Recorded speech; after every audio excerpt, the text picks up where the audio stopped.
अक्सर कहा जाता है इंसान का अहंकार या घमंड उसे डुबा देता है। आज इस वीडियो में हम बात करेंगे टाइटैनिक मिस्ट्री के बारे में।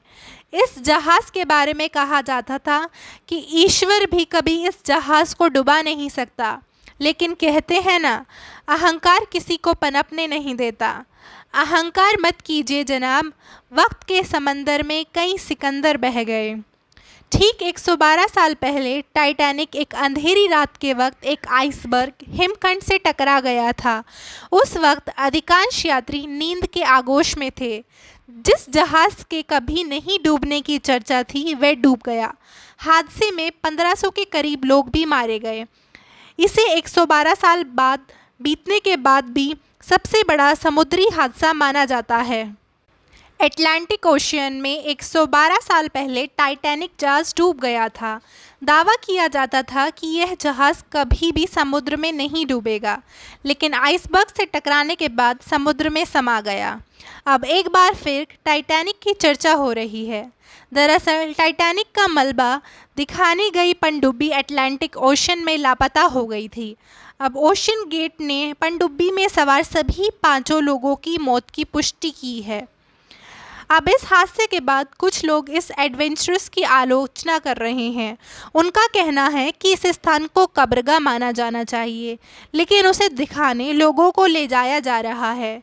कुछ लोगों ने इस तरह के एडवेंचरस ट्रैवल को सुसाइड मिशन बताया है। अटलांटिक ओशन में डूबे टाइटैनिक जहाज़ की करीब 112 साल से चर्चा हो रही है। टाइटैनिक जहाज़ के 4 रहस्यों के आज तक कोई पर्दा नहीं उठा पाया है। आज इस वीडियो में हम बात करेंगे उन रहस्यों के बारे में।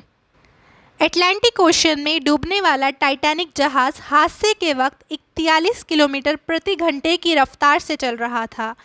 इंग्लैंड के साउथहैम्पटन से अमेरिका के न्यूयॉर्क की यात्रा पर जा रहा टाइटैनिक साल 1912 में 14 और 15 अप्रैल की रात अटलांटिक ओशन में डूब गया था।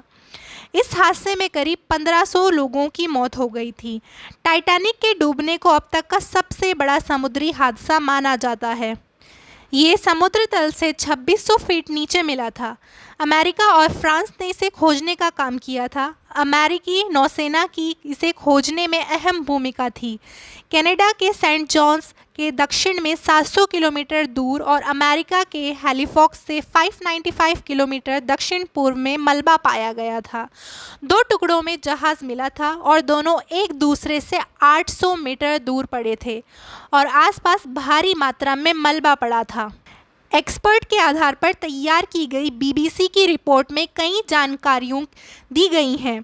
इसमें बताया गया है कि टाइटैनिक को बनाते वक्त इसके अंदर कुछ खास तरह के कंपार्टमेंट को बनाया गया था। इससे अगर किसी भी वजह से जहाज़ का एक हिस्सा डूब जाता है तो भी उसका एक भाग नहीं डूबेगा। लेकिन इस तरह भी जहाज़ को डिज़ाइन करने के बाद भी वे कैसे डूबा, इस सवाल का जवाब वैज्ञानिक आज तक पता नहीं लगा पाए।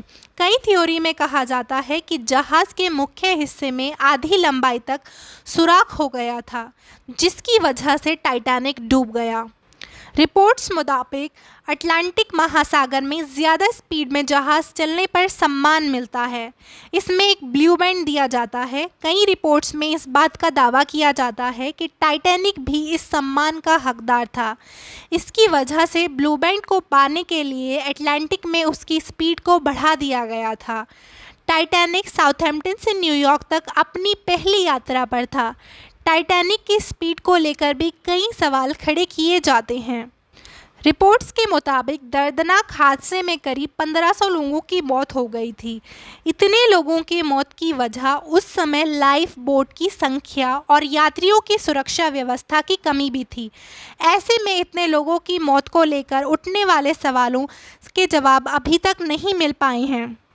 टाइटैनिक के कैप्टन स्मिथ के ऊपर आरोप लगाए गए थे कि वे अटलांटिक को जल्द से जल्द पार करना चाहते थे। इसकी वजह से वे तेज़ स्पीड में जहाज़ को चला रहे थे। कई रिपोर्ट्स के मुताबिक कैप्टन स्मिथ कोयले को जल्द से जल्द ख़त्म करना चाहते थे, जिसकी वजह से जहाज़ की स्पीड बढ़ा दी थी। जहाज़ की तेज़ स्पीड को हादसे की वजह माना जाता है। This was all about Titanic mystery. Hope you like it. Thanks for watching. For more such stories, please like, share, and subscribe. Keep hustling, keep growing.